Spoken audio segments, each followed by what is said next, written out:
What's going on, guys? I've got here a 2005 Honda Odyssey, and I'm using this car to point out to you the location of the blower motor relay, the blower motor fuses, and I'm also going to give you some good troubleshooting steps for what to look out for when the blower motor is not working on your Odyssey. So to start with, there's a fuse located behind this cover that works to provide power to your control unit, and it also provides power to the relay in order for it to engage. So let's take a look at that first. We're going to slide this cover out like so, and what we're looking at is the 10 amp fuse that is up here at the top, kind of sitting off by itself right here in position 30. So we're going to pull that out and check it out. This one looks to be in good position, or in good condition. And from here we can move under the hood. This is where we'll find the blower motor fuse and the blower motor relay. So all that's going to be on the passenger side. There's a fuse box cover here that we removed just by pinching these tabs together and lifting up. And please note there's also a fuse puller here that may be useful for you. Now the blower motor relay is this relay right here, and it should be turned on whenever the car is running. The fuse that provides power to the blower motor is right next to it. It's this 40 amp J-case fuse. You can look down through the top of it to see if it's intact or not. And if you need to remove it, you just squeeze it, wiggle it from side to side while you pull up. The blower motor relay can be removed in much the same way. You just pull it out like so. And a great way to troubleshoot this relay, you can tap on it to see if you can get it to start working. You can also swap it with a different relay. So here I'm swapping over my rear window defrost relay.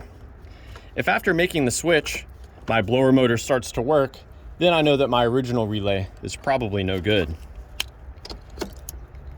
Additionally, with the blower motor relay removed, I can manually send power to that relay by connecting these two pins together.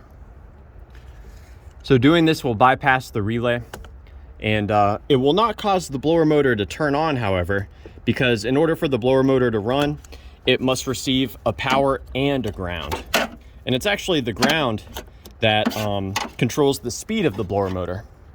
Now let's take a look inside the car. I can show you the location of the blower motor.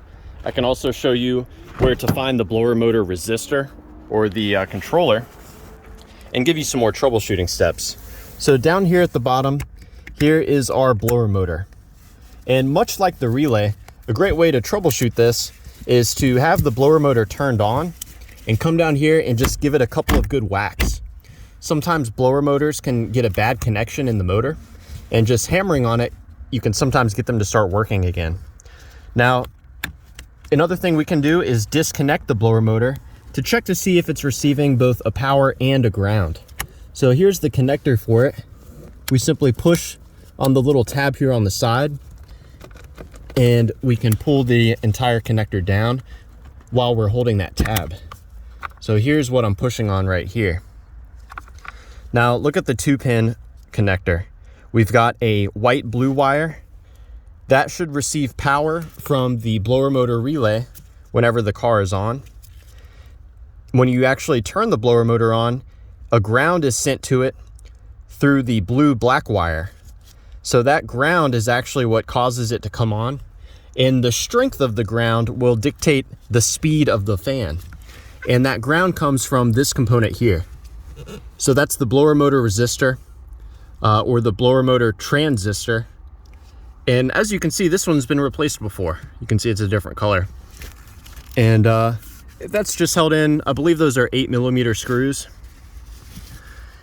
Now, if the blower motor is receiving both a power and a ground, but it's not coming on, then you know that the blower motor itself has failed.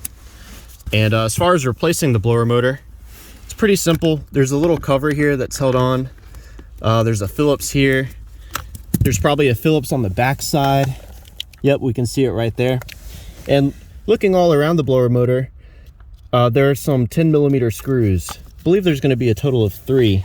So there's one there, one right there, and if we keep going, we should see another one over here somewhere.